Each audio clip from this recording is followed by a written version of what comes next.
What's up, YouTube? Jeff, your Style O.G. And on today's video, I'm going to share with you my 10 best tips to help you stop procrastinating. If you're new to the channel, we release a new video every Monday, Thursday, and Saturday at 4 p.m. Eastern, discussing various men's lifestyle topics such as style, grooming, and dating. I invite you to subscribe, tap that notification bell, and join us.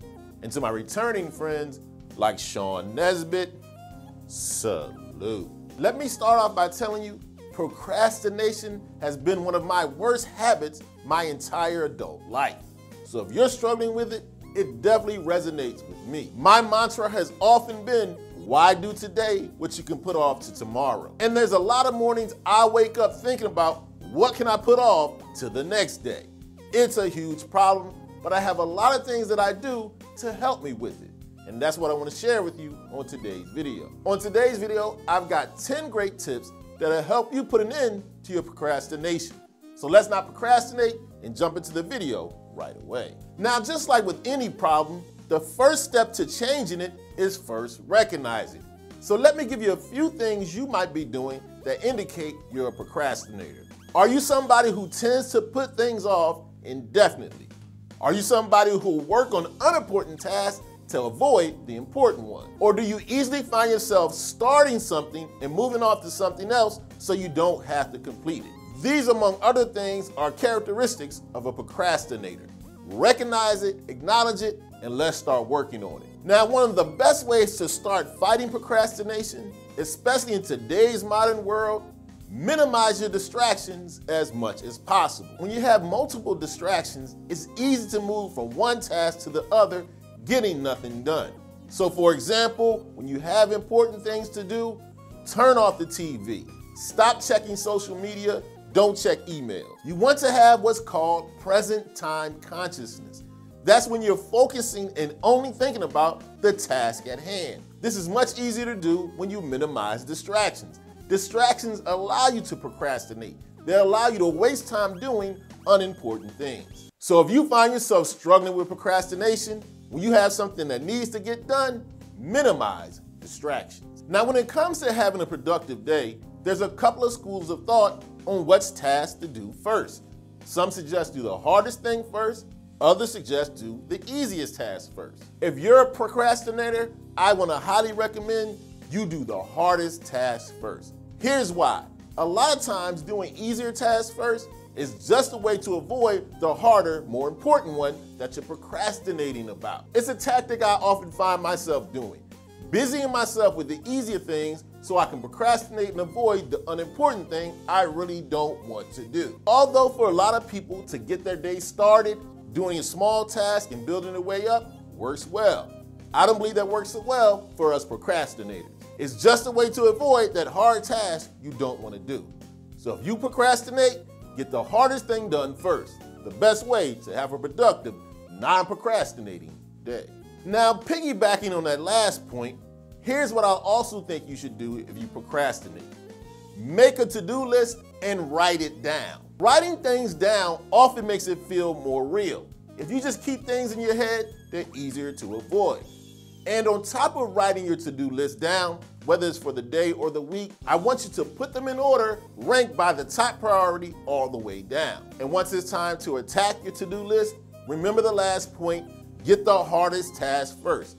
That's why we prioritize them. Attack the top priority, number one listed to-do list item. That's you getting things started. That's you not procrastinating. Make the list, start at priority one. Another tip that I find works very well to avoid procrastination, give yourself set deadlines.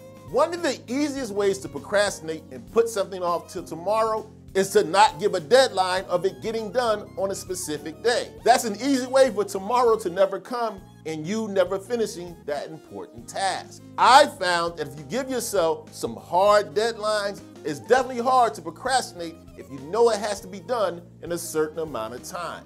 Leaving your deadlines vague and ambiguous lets you push them off indefinitely. So if you're someone who struggles with procrastination, give important tasks deadlines, stick to them, and meet them. Now here's one that I find works extremely well, especially for people with a good social circle. Tell somebody you know about your goals and kind of make them your accountability buddy. You see, it's a lot easier to procrastinate when you're the only person holding you accountable. You're a procrastinator. Can you always trust yourself? But if you're bumping into some positive peer pressure from someone you respect, you're more likely to get your butt in gear. So tell somebody you respect about your goals and also tell them about the deadlines and let them hold you accountable. Because let's be honest, us procrastinators always can't trust ourselves to get the job done. Tell somebody else about your goals and deadlines and make them your accountability buddy. Next up is a procrastination trick I definitely use and it works wonders. If you have an important task that you must get done, tackle that important task, but break it up into a series of mini tasks. Here's why this will work. First of all, it gets you to stop avoiding the important task, but it doesn't feel as daunting if you do one small piece at a time. I'll give you an example of how it works. Say for example, if I need to film a YouTube video. Sometimes I can procrastinate and want to put it off, but I'll break it down into sections. First, I'll decide about the topic, then I'll do research, then I'll write the script, then I'll film it, then I edit it. But each time I accomplish a mini task within the broad task, I feel a sense of accomplishment. It gives me momentum. Once you get started and get one piece of the big task done, you've got yourself going. You're no longer procrastinating and you can congratulate yourself after each small accomplishment. Break that huge important task into a series of mini tasks. Another great tip to help you stop procrastinating: schedule your most important task at the time of the day when you usually have the most energy. I do this all the time. I know I'm good around mid-morning to late afternoon. That's when I can get my most work done. That's when I schedule my most important tasks. If you schedule your most important task when you know you're usually low energy, it's much easier to procrastinate. So when you schedule your important task, when you have high energy and you tend to be most productive, you're more likely to tackle that important to-do list. So do a little self-inventory. Think about when you're usually most productive during the day, schedule your most important task during that time. Now, one of the things I don't want you to think is that it's easy to stop procrastinating. It's going to be a process. One of the ways you can help stay successful on that process while you're working on it, build some procrastination time into your schedule. Here's what I mean. If you're a procrastinator, every hour, allow yourself to take 5 minutes off. Allow yourself to procrastinate for 5 minutes out of that hour and get right back to it. Set a deadline for 5 minutes of doing nothing. And as you go along this path of stop procrastinating, lower that time. The next week, give yourself 4 minutes every hour. Eventually, you'll get it down to where you're not procrastinating for any part of the hour. This is going to be a process. As you're learning not to procrastinate, build yourself a little procrastination time into your schedule. Another great way to stop procrastinating, I suggest you give yourself a reward for completing important and difficult tasks. Here's why I think this works well. You'll start associating completing hard tasks with pleasure, and you decide what the reward is to you. Myself, when I complete an important task, I might have a nice piece of dessert. I got a bad sweet tooth. It's a small thing, but it's a psychological trick. I start associating finishing hard tasks with a sweet treat. Now, although a sweet treat might not be your reward, you want to align in your subconscious reward with completing a difficult task. Give yourself an incentive to stop procrastinating. Reward yourself for a completed task. Now, I can tell you firsthand, stopping procrastinating is not easy.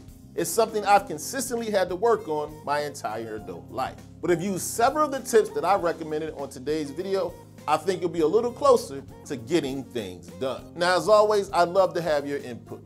If you're someone who suffers from procrastination or used to, and you have a great tip for the Style O.G family, let us know in the comments section.